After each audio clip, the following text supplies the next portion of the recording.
mean, the concept and the joke about, ordering a car from a stranger to come pick you up. Like, Yeah. You know, how far we've come in life. Yeah, definitely. I mean, and even the same, picking up a stranger. Yeah, no, that's what I'm saying. Like, it just goes so both ways. I just so wholeheartedly trust it that I'm like, Yeah. I really probably shouldn't at times. Like, I put such faith in it. I'm like, it's grand. I'm the exact same. Like, if I see someone sitting on the road with a thumb out, I'm like, no, not pulling over. Pulls their phone out and books it. Well, that's different. Yeah. I get to know your name before I pick you up. Oh, 100%. They've got your credit card details. They know you. Yeah. You kind of get, like, I can't explain where the hell I need to go, but if I book it on my Uber, you know where I want to go. Yeah. And I don't have to explain it. We're grand. It's easier than like a taxi when you're abroad as well. That's so, and also they can absolutely take the piss where the Uber driver really can't. So yeah. And I lived off it overseas, but and I look back on it now and I'm like, that was even more questionable than anything I've probably done. Like, I couldn't speak their language. I was just getting into random people's cars. How did I know that was Jose? You know, like, I have no idea. And you get in and you'd be like, oh, you'd be like, hi. That's how it went. Trust me. And me. they're like, oh, no English? Okay. Yeah. I'm going to take you wherever I want. And you're just like, okay, let's go. I think, like, probably Brazil was the stupidest of it all. We've all laughed about it now, but... What happened in Brazil? Well, we were at Carnival in Brazil. Oh, that was fun. It was amazing. But what happens is they have what they call bloco parties all through the week. Okay. And to find the party, you literally bring up Google Maps and it's a rainbow. And it's somewhere in the city, and wherever that rainbow is, that's where the party is. And it just moves through the streets for like 24 hours. It never stops. Okay. Constantly keeps going. New people join, people leave, there's drums, there's bars, it's just ongoing for 5 days. So random, but it's crazy and it's fun. And like, we were going out to Copacabana for dinner one night and we ran into, and everyone dresses up. Yeah. So I run into like 50 men, half naked, painted in gold, like gladiators. Just casually, yeah? Yeah. Well, everyone's dressed up that goes to these things. Yeah. And I'm like, oh, where's the bloco tonight? And they're like, just come with us. So me and 3 girls were like, evidently gay men. So this is where my trust was already at a high level, because I'm like, straight men aren't running around that naked. Yeah. And gay men are yes.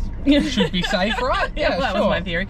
I mean, 50 gay half-naked men seems like a really smart idea. Yeah. So we get the tube to God knows where and get off in the middle of nowhere and walk out to the street, and it was just, there's no one around. And I'm like, all right.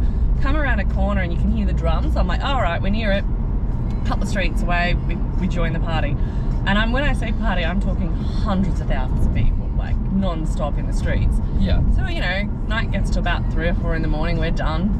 And by this point, you've walked kilometres with the party. So you have no idea where you are. You're just gone. And so my theory on all this was, just pull your phone out, order an Uber, it finds you, you know where you got to get back to, grand. Yeah. And this was one of the first nights I think we'd gone to one of the blocos, and the Uber driver spoke English, and they're like, what is wrong with you? Why are you walking around with a phone? Do you want to get mugged? And what? I'm like, oh, well, how the hell am I going to get home? Yeah, and he's like, well, you just shouldn't. And I'm like, excuse me?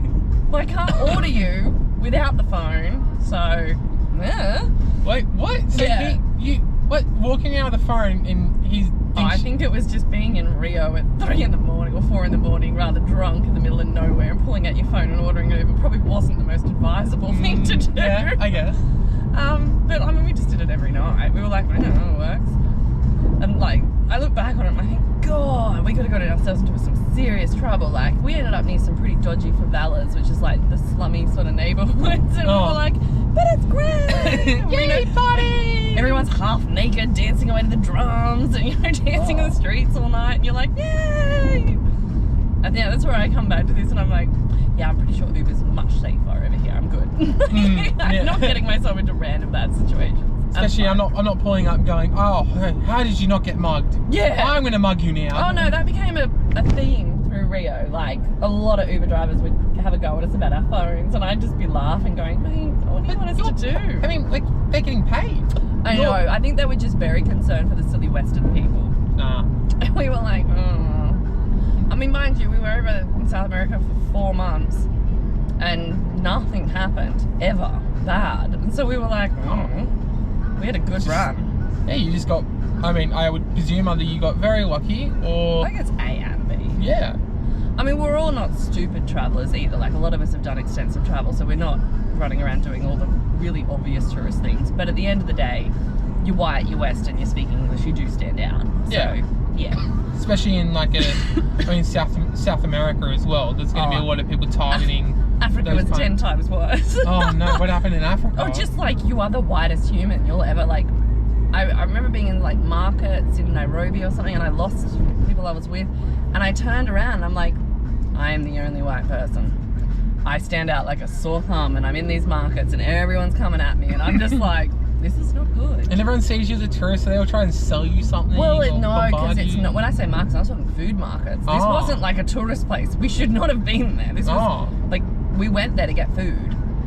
Like our little truck that we were traveling in, we stopped and we were like, oh, there's food markets, let's get some fresh food and stuff. And oh, it looks cool, we'll check it out. And I don't think they're very commonly used to seeing white people wandering around in their activewear. Yeah. It really was. Why are they wearing bashals or gold? Yeah. Or whatever they're called. Yeah, no, it was like that. And I remember just thinking like, I'm legitimately scared. It's like a kilometre from one end to the other, like deep. Yeah, it wasn't a smart place to get lost in.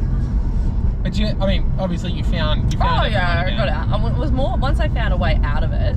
Then I just found my way back to the truck, and then everyone's like, well, "Where the hell?" And I'm like, "Don't even." Like, I followed someone. Yeah. They took me to food, and I was happy, and then lost. Because that's the thing over there. They refer to white people as Masunga, and all I can hear is everyone yelling Masunga at me, and I'm like, no! What does that mean, foreigner? White person. Masunga's white person. And then everyone's like, Alison, Sarah! They're just picking the whitest names they can think of. And I'm just like, oh God, oh God. Sarah! Yeah. Masunga, Sarah! And you're just like, no! That's not me! And then at the same time, you're like, don't run, because then it looks worse. Just walk casually, like, and everyone will come after you, like you're holding something. Yeah, it was really one of those moments where I'm like, I'm a dumbass. Why do I get myself into these situations?